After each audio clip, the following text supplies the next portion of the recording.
Cuttack CDA sector 9 अंचल एक बंद कोठरी मिला महिला मृतदेह।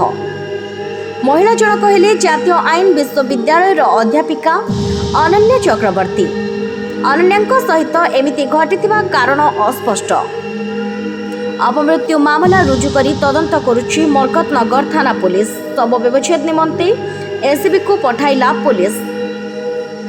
दीर्घ 10 वर्ष धरी अध्यापिका भाव में कार्य कर आसुथिले अनन्या।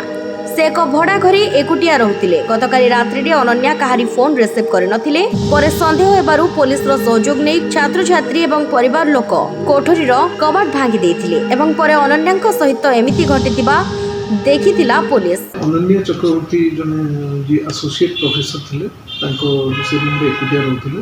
तो अनेक तांको जो कांटेक्ट करागला क्लास अटेंड करे पे से कौन से रिप्लाई न देवर अथॉरिटी एमएलडी अथॉरिटी से देखिले जे कपाट भीतर गोटे बंद अच्छी बारंबार डाकिया पर भी कौन रेस्पॉन्स जेहेतु मिललानी तापर पुलिस एवं तांको अन्य उपस्थित वीडियोग्राफी कर कपाट भंगा जाए भीतर गला देखागला कि से खट उपर शोचती तुरंत एससीबी मेडिकल कॉलेज पठाला जो रिसीव डेट बोली जनागला। तेणु ये संक्रांत गोटे अपमृत्यु केस रुजु कराई सीडीए फेस 2 थाना एवं बर्तमान सुधा इनक्वेस्ट की पोस्टमार्टम चली। पोस्टमार्टम रिपोर्ट आसवा पर अन्य इनक्वारी पर जना।